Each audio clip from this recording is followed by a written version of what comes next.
नमस्ते दोस्तों, तो आज आपको एक बड़ी ही अचंभित एवं भयानक रहस्यमय कहानी सुनाऊंगी जिसमें आपको कुछ नई रहस्यमय बातें की जानकारी होगी।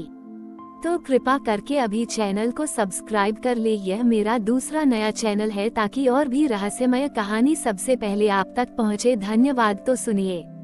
आर्यन एक अद्भुत कठपुतली कलाकार था जो बिहार के एक गाँव में रहता था। उसका परिवार पीढ़ियों से इस कला को जीता आ रहा था, लेकिन यह अब विलुप्त हो रही थी।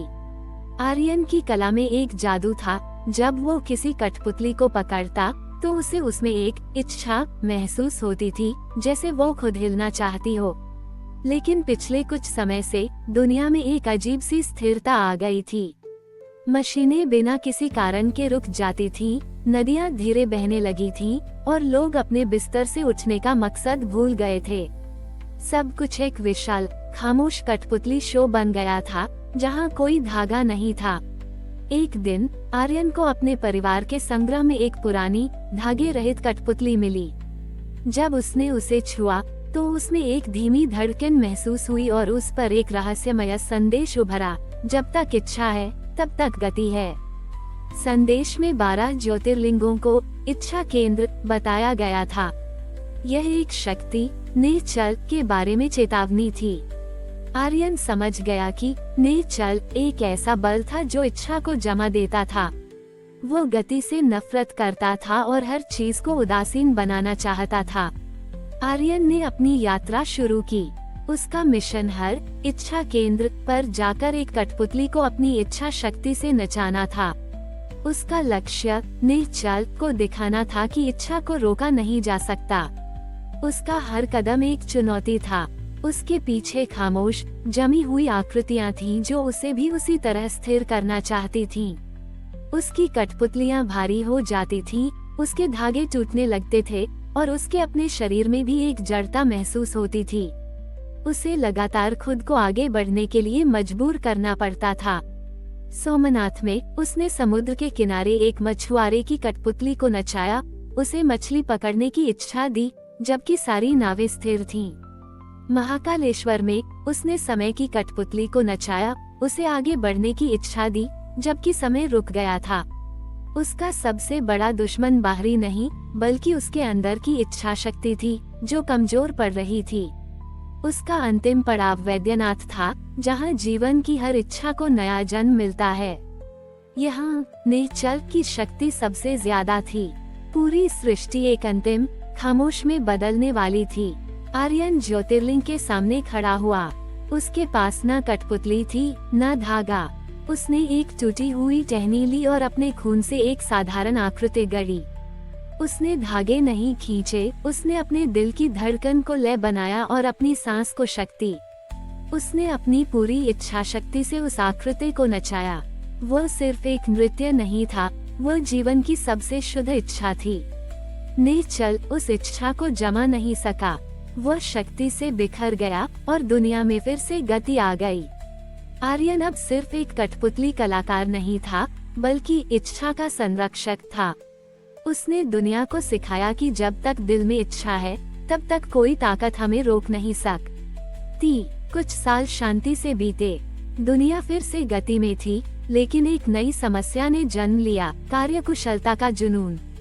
लोग अपने जीवन को पूरी तरह से प्लान करना चाहते थे। हर कदम, हर फैसला, हर दिन एक एल्गोरिथम के हिसाब से होना चाहिए था। एक तकनीकी कंपनी प्रगति कॉर्प ने जीवन सूत्र नामक इकाई लॉन्च किया। यह एक ऐसा प्रोग्राम था जो लोगों के जीवन के हर पहलू की योजना बनाता था, सुबह उठने से लेकर करियर के फैसले तक।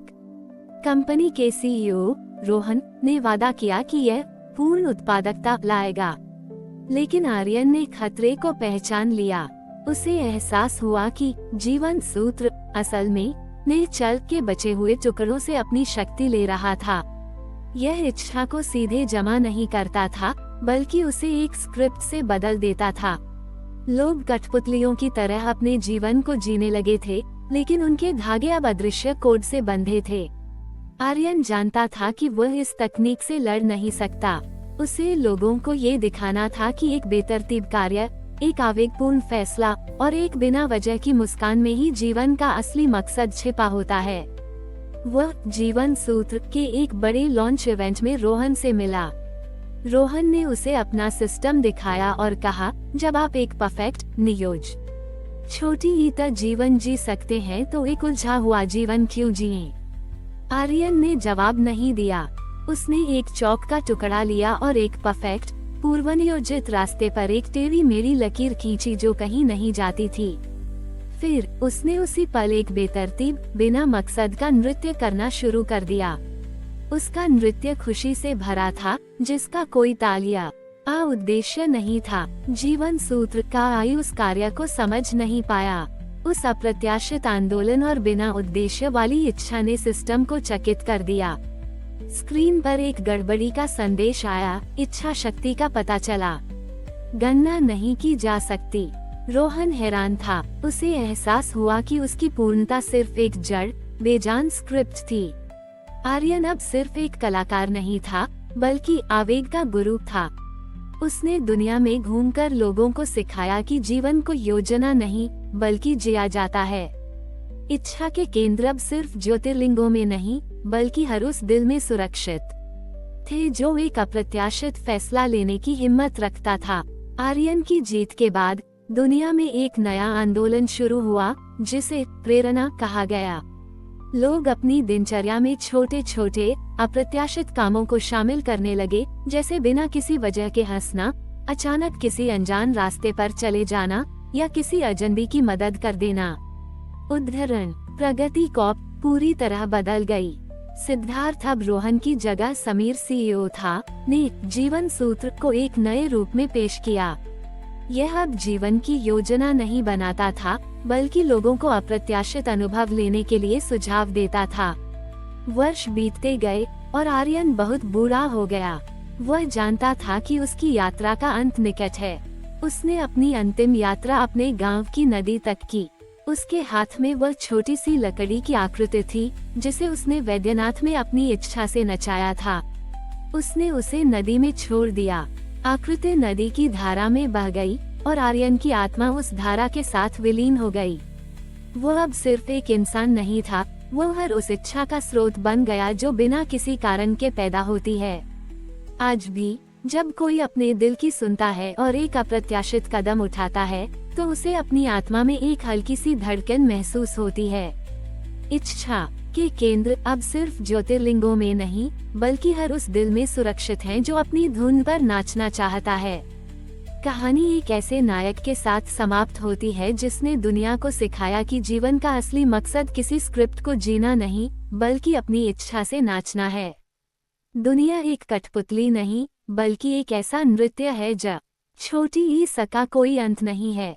हमारी और भी आध्यात्मिक एवं अनोखी कहानियाँ देखने के लिए हमारे चैनल पर जाएं तथा धार्मिक एवं पौराणिक अनोखी कहानियाँ हमारे चैनल पर है। कृपया जाके देखें तथा हमारे चैनल को सब्सक्राइब करके रखें और वीडियो लाइक जरूर करें। धन्यवाद।